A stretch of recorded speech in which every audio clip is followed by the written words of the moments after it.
Sveiki, čia ir vėl su jumis išmok cheatint.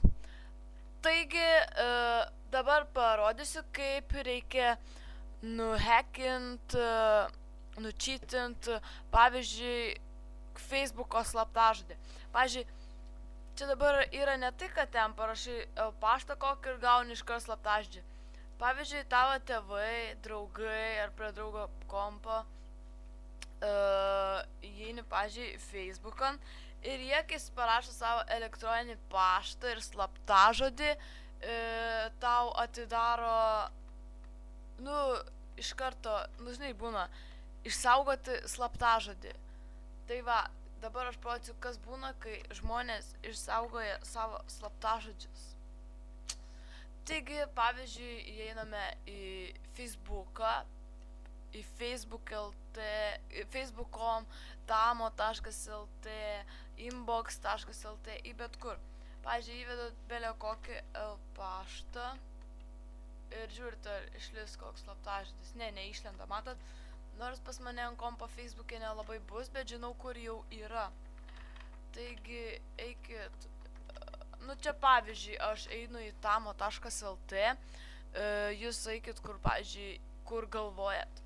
Pavyzdžiui, va, matot iš karto jau va, vartotojas ir slaptažodis.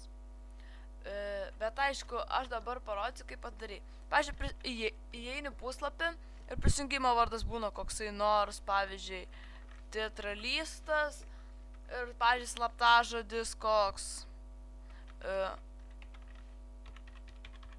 Taigi, pavyzdžiui, yra toks slaptažodis. Ir kaip dabar sužinoti, arba, pavyzdžiui, kaip nors, koks yra draugo slaptažodis.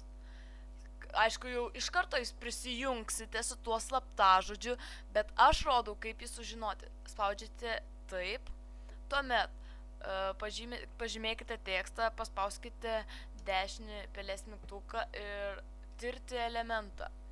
Taigi, kai jūs paspausite tirti elementą, atsiras apačiai tokia lentelė ir tenais, kur parašyta, matote, password, paspausite porą kartų ir parašykite read, angliškai skaityti, R-E-A-D.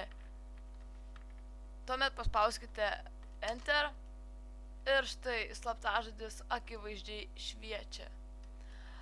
Vartotojas teatralistas, slaptažodis kaubojus 123. Taigi jau sužinojate, kaip galima nuhackinti, sužinoti draugo slaptažodį. Taigi šiandien tiek. Viso gero. Nepamirškite subscribint ir likint.